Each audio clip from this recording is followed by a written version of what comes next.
വിവിധ കാരണങ്ങളാൽ കഴിഞ്ഞ ഒരു വർഷത്തിനകം സംസ്ഥാനത്ത് നെൽകൃഷി ഉപേക്ഷിച്ചത് 1,00,000-ന് മുകളിൽ കർഷകരാണ്. സപ്ലൈകോ വെബ്സൈറ്റിലെ പാഡി പേയ്മെന്റ് സ്റ്റാറ്റസിലാണ് നഷ്ടകാരണം പിടിച്ചു നിൽക്കാനാകാതെ നെൽകർഷകർ കൃഷി തന്നെ ഉപേക്ഷിച്ചതിന്റെ വിവരങ്ങൾ പുറത്തായത്. സംസ്ഥാനത്ത് നെല്ല് ഉൽപ്പാദനത്തിൽ മുന്നോക്കം നിൽക്കുന്ന പാലക്കാട്, തൃശൂർ, ആലപ്പുഴ ജില്ലകളിലാണ് ഏറ്റവും അധികം കർഷകർ തങ്ങളുടെ വർഷങ്ങളായുള്ള ഉപജീവന മാർഗം ഒടുവിൽ ഉപേക്ഷിച്ചത്. കാലാവസ്ഥ വ്യതിയാനത്തിന്റെ ഭാഗമായി കുട്ടനാട് ഉൾപ്പെടെയുള്ള സ്ഥലങ്ങളിൽ ഉഷ്ണതരംഗവും ഓരുവെള്ള പ്രവാഹവും പുഞ്ച നെൽകൃഷി വൻ നഷ്ടത്തിലാക്കി.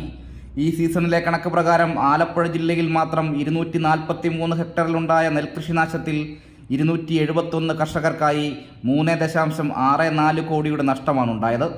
സംസ്ഥാനത്ത് 2024-25 വർഷം 2,06,879 കർഷകരാണ് 2 സീസണുകളിലായി നെൽകൃഷിയിൽ ഏർപ്പെട്ടത്. എന്നാൽ 2025-26 ഇത് 1,50,827 കുറഞ്ഞു.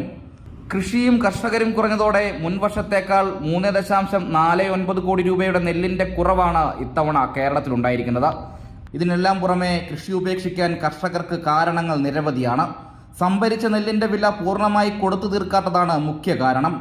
അതിനു പുറമെ മില്ലുകാർ ഏർപ്പെടുത്തുന്ന അമിത കിഴിവും കൂലി വർധനയും രാസവള കീടനാശിനി വില വർധനയും പ്രതികൂല ഘടകങ്ങളാണ്.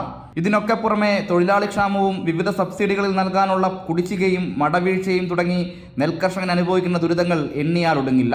അപ്പോഴും സർക്കാർ തലത്തിൽ മതിയായ ഇടപെടൽ ഉണ്ടാകുന്നില്ല എന്നതാണ് യാഥാർത്ഥ്യം.